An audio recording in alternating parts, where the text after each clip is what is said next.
ओम नमः शिवाय। आज हम परहित की भावना इस बात पर चर्चा करेंगे। परहित यानी दूसरों के प्रति कल्याण की भावना को विकसित करना। दूसरों के प्रति दया, क्षमा, प्रेम, सहानुभूति और सहयोग की भावना ही परोपकार कहलाती है। परोपकार की भावना को अपने अंतर मन में हर समय विकसित कीजिए। ये ऐसी अद्भुत शक्ति है जो हमारे आपातकाल में या संकट के समय हमारी सुरक्षा कवच बनकर रक्षा करती है। इसमें कोई संदेह नहीं। ये बातें कोई बेतुकी नहीं हैं, बल्कि इन बातों का अनुभव तो हमें और आपको सभी को अपने व्यवहारिक जीवन में आता ही है। एक साधारण सा उदाहरण लीजिए। आपने कभी दो व्यक्तियों के बीच झगड़ा लगाने वाले को देखा होगा। ऐसा होता है कि कुछ ही समय में उसी व्यक्ति का किसी न किसी से अपने आप झगड़ा हो जाता है। इसका मतलब ये है कि जो जैसा बोएगा वो वैसा ही पाएगा। ईश्वरीय कथन कभी व्यर्थ नहीं जाता। वे कहते हैं कि तुम जितना दोगे या जितना बांटोगे, मैं उससे चौगुना तुम्हें दूंगा। इसलिए अब हमें ये निश्चित करना है कि हमें क्या देना चाहिए, अच्छाई या बुराई। नेकी करोगे नेकी मिलेगी, बुराई करोगे बुराई मिलेगी। इसलिए दूसरों के प्रति हित की भावना की व्याख्या को समझिए। परोपकार करना सीखिए। परोपकार की भावना को बढ़ावा दीजिए। अपना स्वयं का हित अपने आप होने लगता है। परहित में ही स्वहित निहित होता है, ये निश्चित है। धन के विषय में भी स्वामी विवेकानंद जी ने कहा था कि अगर धन दूसरों की भलाई करने में मदद करे तो इसका मूल्य है, अन्यथा ये सिर्फ बुराई का ढेर है। इसी प्रकार शारीरिक रूप से भी यदि आप किसी की भलाई करते हैं तो इसका मानव जीवन का मूल्य होगा, अन्यथा इस दुर्लभ मानव जीवन का कोई मूल्य नहीं। परहित में ही स्वहित निहित होता है, इस बात की पुष्टि हमारी रामायण भी करती है। इसमें श्री हनुमान जी की सेवा निस्वार्थ थी। उन्होंने अपने स्वयं का कोई लाभ न देखते हुए सदैव अपने राम जी और सभी सेनाओं के प्रति अपनी सेवा भाव बनाए रखी। इसी के कारण वे हर कठिन कार्य को बड़ी सरलता से कर लेते थे। ने बड़े भीषण समुद्र को लांघना, द्रोणागिरी पर्वत को अपने हाथों में उठाकर ले आना, ऐसे दुर्गम कार्य बड़ी सरलता से उन्होंने संपादित किए। निस्वार्थ सेवा के फलस्वरूप ये हुआ कि चाहे कितने भी युग बदले, कितने भी अवतारी पुरुष पृथ्वी पर आए, लेकिन हनुमान जी का अस्तित्व हर युग में रहा। आज भी हनुमान जी का स्मरण करने से हमारे सभी कार्य पूर्ण हो जाते हैं और इसका भी अनुभव हम सभी को आता ही है। कहा जाता है ना, परहित बसहु जिनके मन माहि, तिन कहूँ जग कछु दुर्लभ नाही।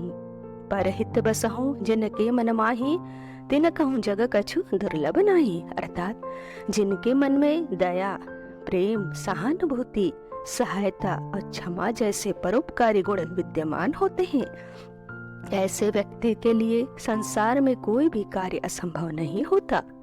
अब हमें ये देखना है कि ये भावना हमारे अंतर मन में आए कैसे। इसके लिए हमारे महात्मा गौतम बुद्ध ने हमें अपने दिनचर्या में 5 आदतों को बनाने के लिए कहा है। सबसे पहली है आभार प्रकट करना। सोकर उठते ही सबसे पहले हमें ईश्वरी शक्ति को धन्यवाद देना चाहिए कि हे दाता, आपने मुझे बहुत कुछ दिया है, आपका शुक्रिया है। हे ईश्वर, आपने मुझे सभी रिश्ते बहुत अच्छे दिए हैं, मैं उन्हें अच्छे से निभाऊं। मेरे हर रिश्ते बहुत अच्छे हैं, हमेशा मुझ पर अपना आशीर्वाद बनाए रखिए। इसके बाद दूसरा है ध्यान करना। ध्यान करने के लिए सिर्फ 30 सेकंड की आवश्यकता है। 30 सेकंड को 3 बार में अपनी सांसों को गहराई में ले जाकर उन सांसों पर ध्यान दीजिए। इसी को ध्यान कहा जाता है। इससे मन की शांति तो मिलती ही है, तो उसके साथ साथ हमारा मानसिक विकास भी होता है। तीसरा है व्यायाम करना।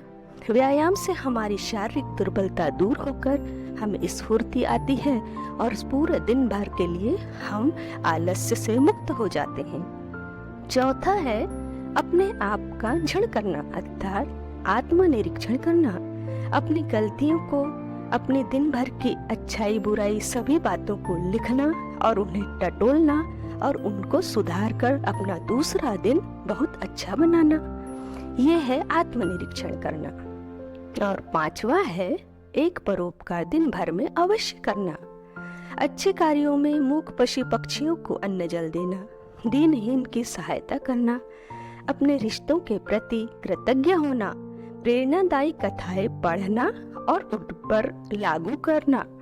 ये सभी बातें सुनने में तो बहुत लंबी लग रही हैं, लेकिन यदि आप इन्हें अपने दिनचर्या में बनाने लगेंगे, उन्हें करने लगेंगे, तो कम समय में ही आपके हर कार्य बहुत अच्छे से होने लगेंगे और आपको ये सब बातें बहुत छोटी लगने लगेंगी। इसी को परहित की भावना कहते हैं। दूसरों के कल्याण करते समय, दूसरों की सहायता करते समय हमने अपने मन में कोई भी विकार नहीं रखना चाहिए, अन्यथा परहित में भी स्वहित फलित नहीं होता। कई लोग कहते हैं ना कि हम तो इतना अच्छा करते हैं और हमारे साथ हमेशा बुरा ही होता है, लेकिन जब हम सत्कार्य करते हैं या परहित का कार्य करते हैं, उस समय हमारे मन के भीतर क्या चल रहा है ये मायने रखता है। इसीलिए परहित हमेशा विकार रहित होकर कीजिए। स्वामी विवेकानंद जी ने इसीलिए योग और ध्यान पर अधिक जोर दिया है, क्योंकि इससे हमारे अंदर के विकार दूर हो जाते हैं। इसीलिए आप निस्वार्थ सेवा करें, कल्याणकारी ही होगी। महात्मा गौतम बुद्ध ने एक बार कहा था कि यदि आप दूसरों के लिए दिए जलाते हो, तो ये आपके रास्तों को भी रोशन कर देते हैं। तो ये आपके रास्तों को भी रोशन कर देते हैं और इसमें कोई संदेह नहीं, ये सत्य है, 100% सत्य है। ओम नमः शिवाय।